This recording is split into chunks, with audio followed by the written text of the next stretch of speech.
तो नमस्कार दोस्तों, स्वागत है हमारे एम्स इंस्टीट्यूट चैनल में। तो जैसा कि आप लोग जानते हैं कि हम लोग इससे पिछले की सेशन में अभिक्रिया की अर्धायु के बारे में डिस्कस किया था। हमने कुछ सवाल नहीं किया था। आज के सेशन में हम समय न गवाते हुए वही सवाल जो अभिक्रिया की अर्धायु में जो क्वेश्चन आपके बुक में दिया है उसी सवाल को आज करने का प्रयास करेंगे। तो चलिए शुरू हो जाइए, कापी पेन उठा लीजिए और शुरू हो जाइए। तो देखिए क्या क्वेश्चन कह रहा है। हमने क्वेश्चन को पहले लिख दिया है। एक प्रथम कोटि की अभिक्रिया के लिए वेग स्थिरांक k का मान 5.5 गुणा 10 की पावर -14, ये -14 सेकेंड इनवर्स है। यस इनवर्स का मतलब सेकेंड इनवर्स है। इस अभिक्रिया के लिए अर्धायु की गणना कीजिए। तो ज़रा आप हमें ये बताइए, ये कोई भी अभिक्रिया है। अच्छा, ये प्रथम कोटि की अभिक्रिया के लिए दे रखा है। तो हमें प्रथम कोटि की अभिक्रिया के लिए प्रथम कोटि की अभिक्रिया के लिए देखिए, क्या प्रथम कोटि की जो अभिक्रिया के लिए हमने अर्धायु का फॉर्मूला क्या लिखवाया था, किसी को याद है? हाँ बिल्कुल लिखवाया था, आप लोग को याद ही होगा। देखिए हमने लिखवाया था T½ = 0.693 अपान में K यही होता है वेग स्थिरांक। हमने यही लिखवाया था ना। तो चलिए ठीक है, तो हम लोग फिर आगे देखते हैं। ये 0.693 और K का मान कितना दे रखा है, ये 5.5 गुणा 10 की पावर -14 सेकेंड इनवर्स। तो बताइए क्या आप लोग डिवाइड कर सकते हैं? डिवाइड करके बताएंगे कितनी बार जाएगा। तो देखिए हम डिवाइड कर रहे हैं, देखिए कितनी बार जाता है। तो ज़रा आप लोग ऐसे देखेंगे, मैं डिवाइड कर रहा हूँ।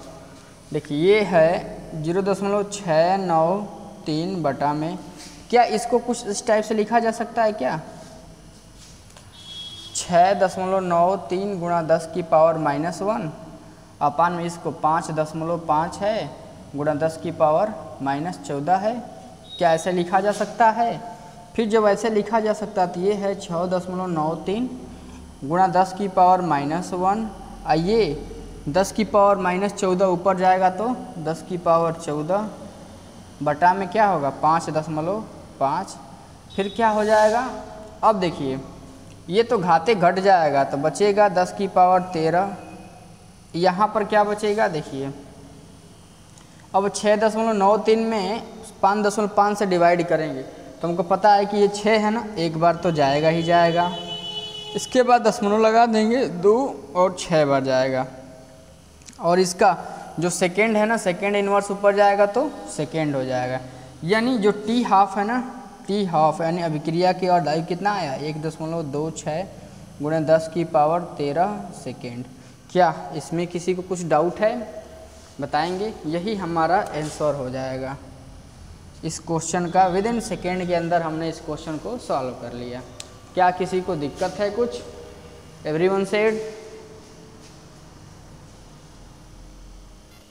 चलिए तो सभी लोग उतार लेंगे, अगले क्वेश्चन की तरफ चलते हैं।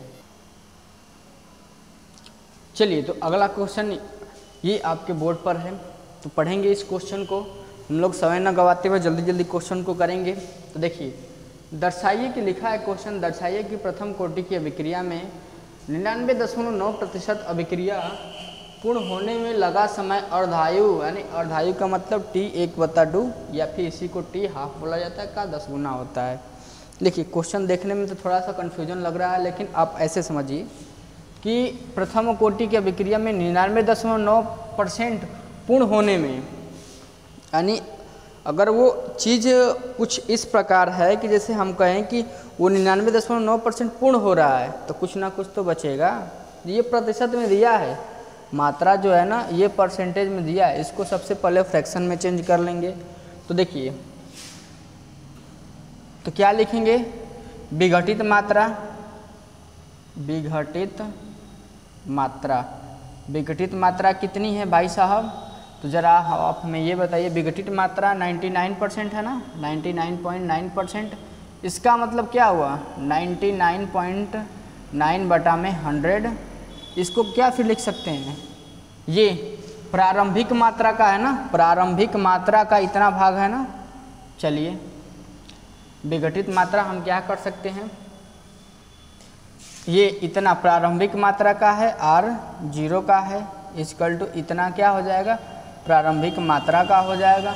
फिर इसको क्या लिख सकते हैं, 0.999 r0। कोई भी चीज़ विघटित हो रहा है तो प्रारंभिक मात्रा का ही तो भाई साहब विघटित होगा।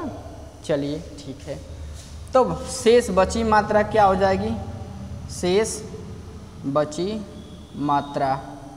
तो ज़रा आप हमें ये बताइए, शेष बची मात्रा को किससे रिप्रेजेंट करते हैं, r से, यानी t टाइम बाद कंसंट्रेशन।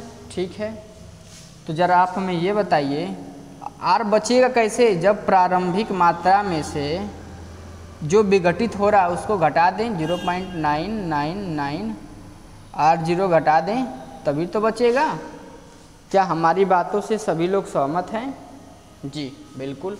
जब प्रारंभिक सांद्रता में से जितना भाग विघटित हुआ, जितना भाग बन गया उसको निकाल देंगे तो बचेगा ना, कितना भाग उसमें बचा रहा अभिक्रिया में। जी वही बात है। तो देखिए r0 को हमने कॉमन ले लिया तो बचेगा क्या, अंदर बचेगा 1 माइनस 0.999 ऐसे कुछ बचेगा। चलिए इसको हम लोग घटा लेते हैं।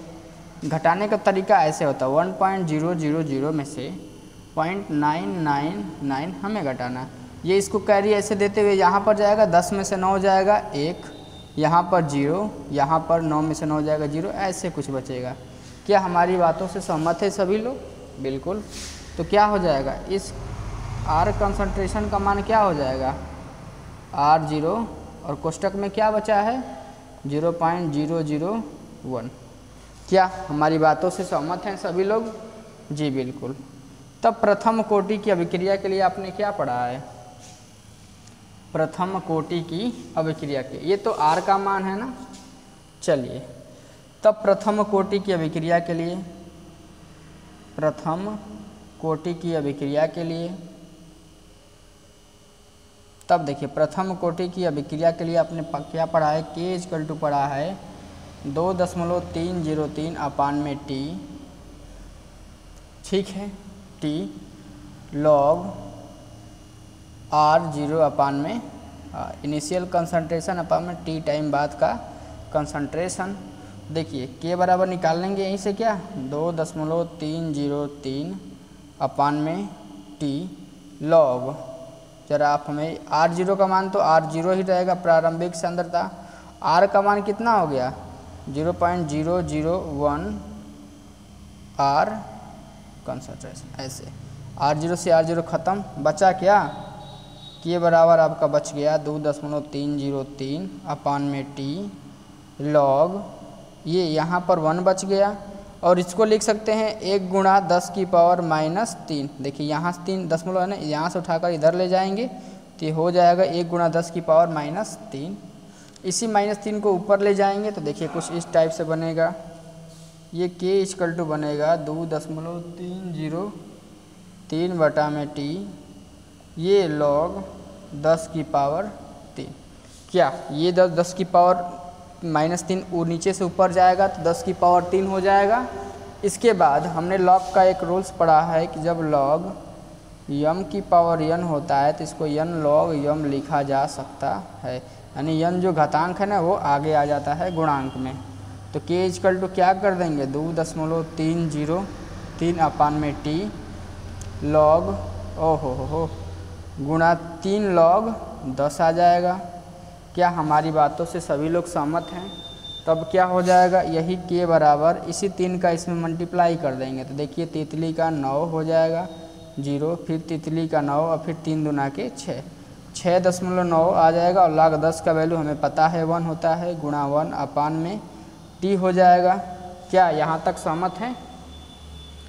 चलिए जब यहाँ तक सहमत हैं तो ज़रा आप हमें ये बताइए, फिर से एक बैरियर खींच देता हूँ हम, तो देखेंगे आगे और चीज़ें। तो ये जो K बराबर है ना, इसको क्या T के बराबर भी लिखा जा सकता है क्या, T बराबर 6.909 अपान में K।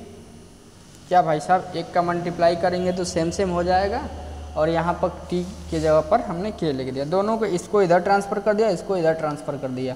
ठीक है, ये चीज़ें बन जाएगा। इसको समीकरण आप 1 मान लीजिए। चलिए, अभिक्रिया की प्रथम कोटि की बात किया है ना, देखिए प्रथम कोटि की बात किया है ना, तो अभिक्रिया की अर्धायु क्या हो जाएगी प्रथम कोटि के लिए? अभिक्रिया की अर्धायु क्या हो जाएगी? यानी टी हाफ क्या होता है? 0.693 बटा में के, क्या यही होता है अभिक्रिया की अर्धायु? अभी इससे पहले हमने क्वेश्चन कराया था। इसको समीकरण 2 मान लेंगे। समीकरण 1/2 कर दें क्या? समीकरण 1/2 तो क्या हो जाएगा? टी अपान में टी हाफ इक्वल टू हो जाएगा, टी का मान दे रखा है 6.909 बटा में के, और टी हाफ का मान दे रखा है 0.693 बटा में के। तो देखिए के से के ख़त्म हो जाएगा, ये ऊपर जाएगा, तो टी अपान में टी हाफ बचेगा 6.909 आ जाएगा बटा में 0.693। जब कटाएंगे तो ये लगभग 9 पॉइंट समथिंग बार जाएगा। इसका मतलब ये 10 टाइम्स में डिवाइड हो जाएगा। तो जो कह रहा है ये क्वेश्चन क्या कह रहा है? दर्शाइए कि पूर्ण होने में लगा समय अर्धायु का 10 गुना है। तो ये जो टी बटा में टी हाफ का जो मान निकला वो 10 के बराबर निकला। इस प्रकार टी बराबर क्या हो जाएगा? 10 × टी हाफ। क्या पूर्ण होने में लगा समय अभिक्रिया की अर्धायु का 10 गुना है कि नहीं है? इस प्रकार इसको लिख सकते हैं, हेंस प्रूव्ड। ठीक है, उतार लीजिए इतनी बातें।